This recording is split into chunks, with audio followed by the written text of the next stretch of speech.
내가 주 예수 안에 한 자리는 얻을 수 있겠구나 나름대로 생각하고 판단해서 예수 그리스도 가는 것만 쫓아다니는 그런 사람을 말합니다. 그도 그리스도인이다. 비상적으로 얘기할 수 있을 것입니다. 그러나 명백히 생각해보면 이 둘 다 참된 그리스도인이라고는 할 수 없다는 것이에요. 그럼 과연 우리가 말하는 진정한 그리스도인이라는 무엇이냐? 한마디로 말하면 중생한 사람입니다. 즉 성령의 역사로 말미암아서 본어게인 한 사람. 이 사람만 그리스도인이라 기억하시는 여러분들 되시기 바랍니다. 그런데 이와 같이 본어게인 한 사람들의 특징이 있습니다. 우리가 거듭남이라 하지 않습니까? 이 거듭난 사람들의 첫 번째 특징이 있다면 그게 뭐겠습니까? 바로 믿음이 생기기 시작하는 거예요. 그 전까지는 믿음에 대해서 그렇게 많이 생각해보지 않고 살았습니다. 심지어 믿음이라는 것이 뭔지도 몰랐고 필요하게 생각하지도 않고 그냥 하루하루를 살았는데 거듭나는 역사가 일어나면서부터 믿음이라는 게 생기게 된 것이에요. 그리고 그것은 이제까지 내가 믿었던 바와 완전히 틀린 새로운 믿음이에요. 이게 어떤 믿음입니까? 바로 예수 그리스도를 믿는 믿음이 생깁니다. 성령이 역사하여서 내게 예수 그리스도를 믿는 믿음이 생깁니다. 내가 예수 그리스도를 믿을 때 성령이 역사하게 되는 거예요. 그리고 그 순간부터 우리 삶 가운데 엄청난 변화가 하나 생기기 시작하는데 그게 무엇이냐? 바로 그 순간부터 하나님의 음성이 나에게 들려오기 시작하는 것입니다. 특별히 내게 들리는 나를 위한 하나님의 구별된 음성이 내 귀점에 들리기 시작하는 것입니다. 그 음성을 들으면서 나도 모르게 내 마음 가운데서 무언가의 말이 터져나오게 됩니다. 어떤 말이 나옵니까? 하나님의 음성을 들을 때 특별히 나를 향한 성경 전체의 말씀을 다 로고스라고 했어요.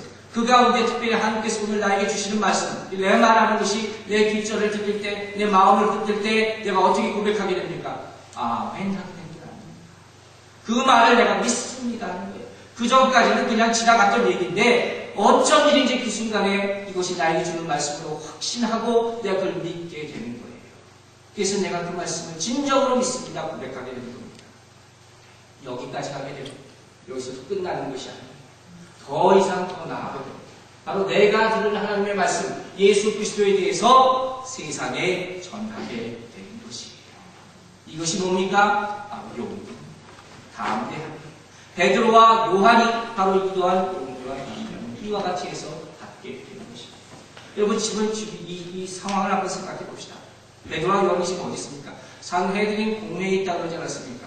이것은 요즘으로 말하면 법정이에요. 재판당한 곳이란 말이에요. 그리고 거기 예수의 제자들이 지금 서 있습니다. 여기 와서 얼마나 두렵고 떨리는 상황 가운데 있겠습니까?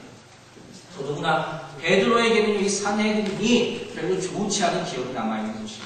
왜 그렇겠습니까? 여러분 기억하실지 모르겠지만 예수님도 십자가를 지시기 전에 이곳에서 똑같이 재판을 받으셨어요. 근데 그때 베드로가 어떤 상황이 있었습니까? 베드로가 뒤에 숨어서 예수를 3번이나 부인했던 장소가 바로 이 장소입니다. 그리고 그 사실을 공회원들도 분명히 보고 기억하고 있었다는 거예요. 그런데 지금 이 상황에서 베드로가 기탄 없이 예수 그리스도에 대해서 선포하고 있는 것입니다. 그러니 이 사람들이 놀랄 수밖에 없는 것입니다. 사랑하는 여러분, 여러분도 이와 같이 될 수 있기를 바랍니다. 어떤 상황에서든 기탄 없이 내가 믿는 예수 그리스도를 전할 수 있게 되는 여러분들이 되시기를 바랍니다.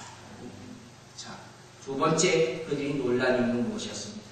바로 베드로와 요한이 학문 없는 범인, 즉 평범한 사람으로 생각했다는 것입니다. 그래서 학문 없는 범인담은 그냥 일자 무식을 얘기하는 것이 아니라 랍비의 교육을 받지 않는 정도를 의미한다고 생각하면 됩니다. 우리가 알다시피 베드로는 어부 아닙니다.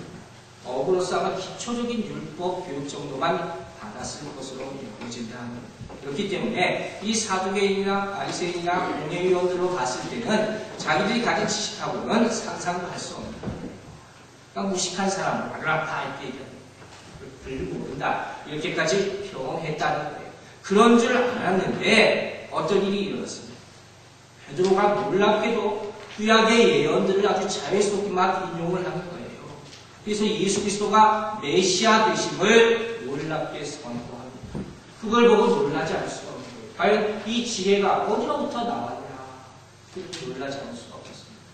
자, 그렇다면 베드로가 어떻게 이와 같이 지혜로운 놀라운 선포를 할 수가 있었겠습니까? 그 이유는 무엇입니까? 이유는 한 가지, 바로 베드로가 그리스도를 아는 사람이 되었기 때문입니다. 여러분 한번 따라해 봅시다. 그리스도를 아는 것이 지식이다. 아멘 되십니까? 아멘. 그리스도를 아는 것이 지식입니다. 사람들은 세상의 지식과 기술과 경험 이런 것으로 모든 것을 다 할 수 있다고 생각합니다. 물론 어느 정도는 할 수 있을 것입니다. 그러나 우리의 생명에 관한 것만은 도저히 볼 수가 없습니다. 여러분 꼭 기억하시기 바랍니다. 하나님의 말씀과 성령의 역사와 예수 그리스도 이것만이 우리 영혼을 구원할 수 있음을 기억하시기 바랍니다. 이 공회원들은요, 이들의 문제가 뭡니까? 이들은 학문의 능력은 알고 있었어요. 그러나 이들이 놓치고 있는 것이 뭡니까? 바로 성령의 능력이에요. 이 가운데는 많은 전문인들이 있는 걸 제가 알고 있습니다. 그리고 여러분들의 전문적인 지식이나 경험을 저는 다 존중합니다. 그러나 제가 목사로서 여러분에게 강조하고 싶은 것은 이와 같은 많은 지식과 경험도 중요하지만 그것보다 더 중요한 것이 있습니다. 바로 뭐겠습니까? 하나님의 능력입니다. 성령의 능력입니다. 이것을 먼저 깨닫고 오신 여러분이 되시기 바랍니다. 여러분, 제가 왜 그리스도를 아는 것이 지식이다 이런 말을 했겠습니까?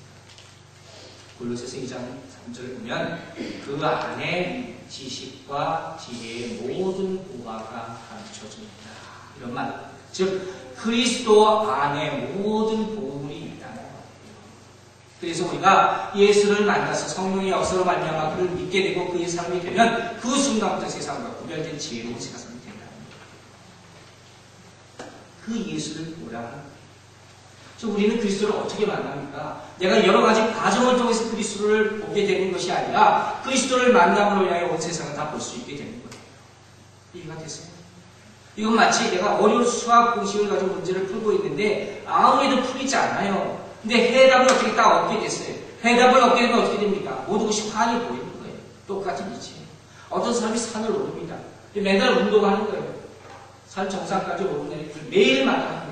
근데 그럼에도 불구하고 그 사람은 올라갔다가 바로 내리고 올라갔다가 바로 내리고만 반복을 합니다. 그래서 몇 년을 했는데도 산이 어떻게 생겼는지도 몰라요. 근데 그런 다음에 어떤 사람들은 한 번 그 산에 오르는데 그 산 정상에 올라서 전체를 바라보는 거예요. 그러면 그 사람은 그 산의 모양을 다 알 수 있지 않습니까? 산 전체를 보고 길을 볼 수 있기 때문에 바로 예수가 이런 분이라는 거예요. 우리는 우리 예수를 내 생각과 내 지혜로 만나려고 하기 때문에 예수를 못 만나게 됩니다.